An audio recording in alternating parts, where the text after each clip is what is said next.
100% கர்த்தருடைய பிரமாணத்தையும் கற்பனைகளையும் கைக்கொள்ளுகிற மக்களுக்கு 100% ஆசீர்வாதத்தை கையளித்து அவர்களை மேன்மைப்படுத்த கர்த்தர் காத்திருக்கிறார். இந்த காலை வேளையிலே அந்த மேன்மையை நீங்கள் பெற்றுக்கொள்ள போகிறீர்கள்.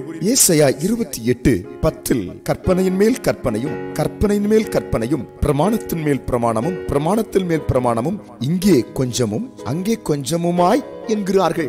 அன்புக்குரியவர்களே, இந்த வேத வசனத்தில் 4 முறை கற்பனை என்றும் 4 முறை பிரமாணம் என்றும் எழுதப்பட்டிருக்கிறது. முழுமையாய் கர்த்தருடைய கற்பனைகளை கைக்கொள்ள வேண்டும் என்று இங்கு ஆணித்தரமாய் சொல்லப்படுகிறது. முழுமையாய் அவருடைய பிரமாணத்தை கடைபிடிக்க வேண்டும் என்று ஆணித்தரமாய் சொல்லப்படுகிறது. பிரமாணத்தில் கொஞ்சமும் கற்பனையில் கொஞ்சமும் அல்ல, முழுமையாய் திருவசனத்தை நாம் ஏற்றுக்கொள்ள வேண்டும். அந்த களங்கமில்லாத ஞானப்பாலை நாம் அருந்த வேண்டும். விடியலை போன்ற அந்த வசனத்தை நாம் கவனிக்க வேண்டும். தேனிலும் தேன் கூட்டில் இருந்து ஒழுகும் தெளித்தேனிலும் மதுரமாயிருக்கிற அந்த வசனத்தை முழுமையாய் கைக்கொள்ள வேண்டும், கவனிக்க வேண்டும், கடைபிடிக்க வேண்டும், அதற்கு கீழ்ப்படிய வேண்டும் என்றுதான் அர்த்தம். அங்கே கொஞ்சமும் இங்கே கொஞ்சமும் இருந்தால் முழுமையான சுதந்திரத்தை, முழுமையான சுபிட்சத்தை, முழுமையான சேமத்தை, முழுமையான ஆசீர்வாதத்தை பரலோகத்தின் தேவனிடத்திலிருந்து நாம் பெற்றுக்கொள்ள முடியாது. இந்த காலை வேளையிலே கற்பனையை முழு மனதோடு முழு உள்ளத்தோடு கைக்கொண்டு நடக்க நம்மை ஒப்படைப்போம். பிரமாணங்களை முழு உள்ளத்தோடு